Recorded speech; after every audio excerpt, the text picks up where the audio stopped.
know if y'all remember. So, kind of get back to no pass, no play deal. Mm-hmm. When that first came out, this will blow the mind of the students in my class that'll listen to this. Is initially you were out for a whole 6 weeks. Mm-hmm. Well, So If your you next failed, report card. you were out a whole Yeah. 6 weeks. Yeah. So your next report card came out. Yeah. 6 weeks. It came out when I was Yeah. in middle school, so you Yeah. were probably So you were out a whole freshman 6 in high weeks. school? So if you failed, and you failed, like, so typically back then we're probably about probably about one game into district. If your star player failed, he was out the rest of the season. yeah. Wow. And it didn't. It wasn't just sports either. It was band, It was band, and gymnastics, so the choir, anything that you would do extracurricular after school. People felt that was too harsh, so they moved it back to 3 weeks. So you can gain eligibility at 3 weeks. So if you fail the 6 weeks, you can get back in 3, but you have to be passing every one of your classes. Mm-hmm.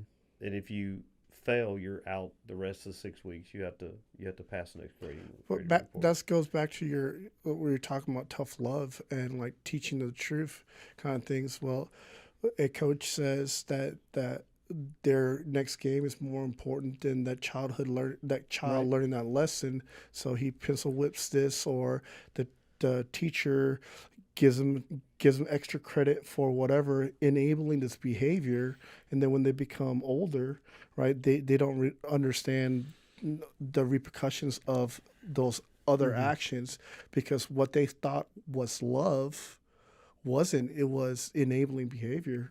so that somebody could be a winner. Yeah. So a coach could win. That's unfair So to a say team that. could win. So a school could get a trophy. That's unfair to say Yeah. that because you don't know what the child is dealing with. Oh yeah, Okay, it's the case to case, but at the end of the day, it's like we're supposed to be wise as a serpent and innocent as a dove. If you're not innocent, it doesn't matter how smart you are, right? So on a case by case thing, right? It's like, are you teaching the kid that winning is more important than following the rules, right? Are you making sure that that kid is successful in the world, or is he going to heaven? Well, but Right. I also I'm gonna agree with this because And you've said it before too. You I've don't said know it what the kids are before. I dealing mean, if I have a student, it happened last year. Had a student in my EP World History class was doing great, and all of a sudden she started missing, and her grades dipped, and I didn't see them. They weren't doing their work, and I'm like, okay. So the first thing pops into my mind, being a teacher of 27 years, oh man, they're just slacking. They're slacking. And then that student shows up like a day or two later. Okay, so make my general comments. If you're missing work, you need to make sure you get it in.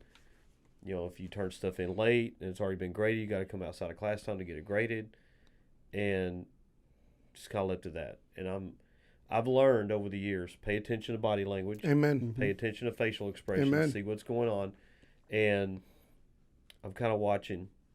And I was like, okay. So the next day comes, and they come to class. So I let everybody get in there. Like, what's going on?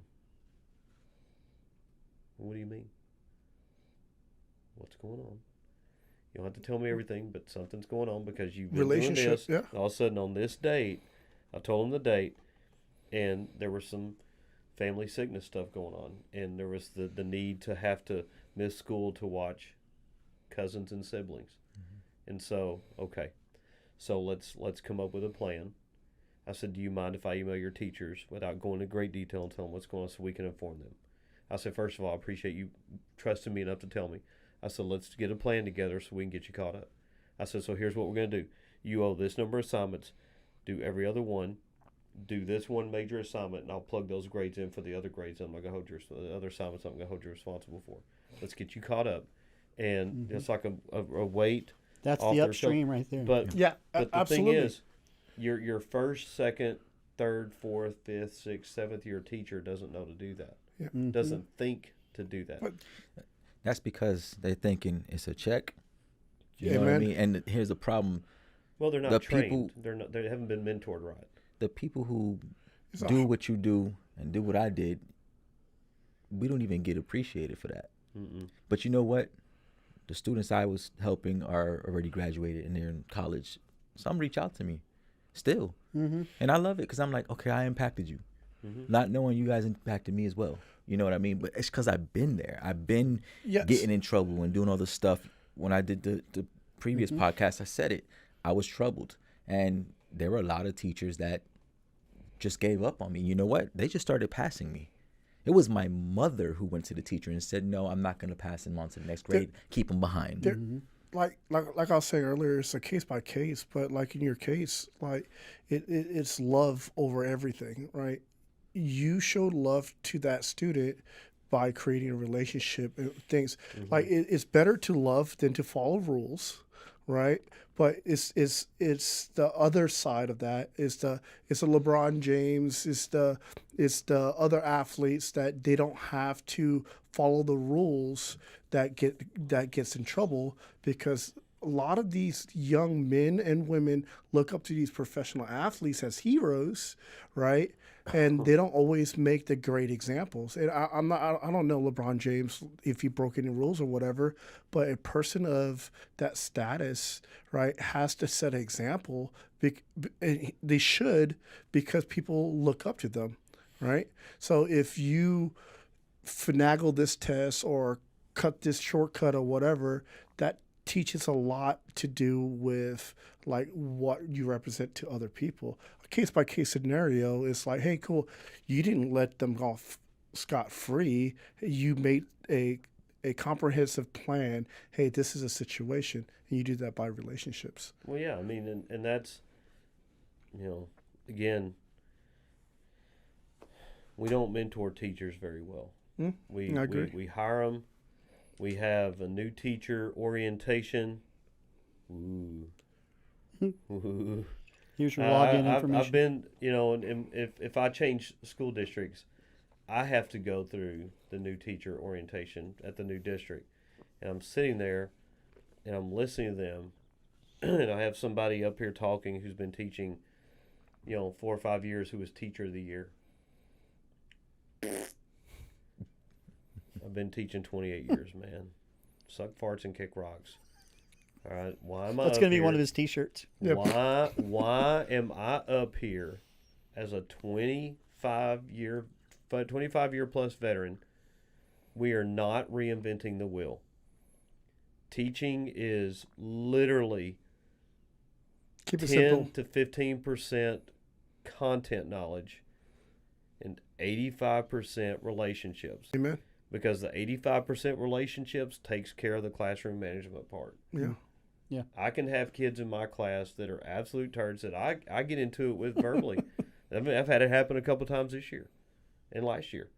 And like, okay, get out in the hall. So I make them get out in the hall. And the reason why, I tell them we get out in the hall. Do you know why I ask you to get out in the hall? Well, you kicked me out of class. I said, no. I asked you to come out in the hall because you're talking and I'm talking. Nobody's listening. And I'm not going to let you get over on me. I said, and your personality's like mine. You're not going to let me get over on you. So now we both look stupid. You're not going to challenge my authority in my classroom. So I diffuse the situation because I'm the adult. I ask you to come outside. Gives you a chance to calm down. And then I can calm down. And then I can come out here and talk to you like normal human beings. And then we can figure out, okay, you try to be, you're trying to be funny. You want to make comment, okay? And I'm not going to let it slide. I know. And we talk it out. And I said, you and I are a lot alike. He goes, oh, 100%. I said, you know what, though? I said, man, I love you, dude. I said, I love having you in my class. I appreciate you. And you ready to go back in? He's like, that's it? I said, man, I don't like writing referrals, bro. I said, we just had to come out here and have a conversation. So when I ask you to leave, step out of the classroom, go out in the hall, that means go out in the hall and wait for me. Because if you walk off, then I got to write you up for being truant. Like, But a first to tenure vet teacher doesn't know that.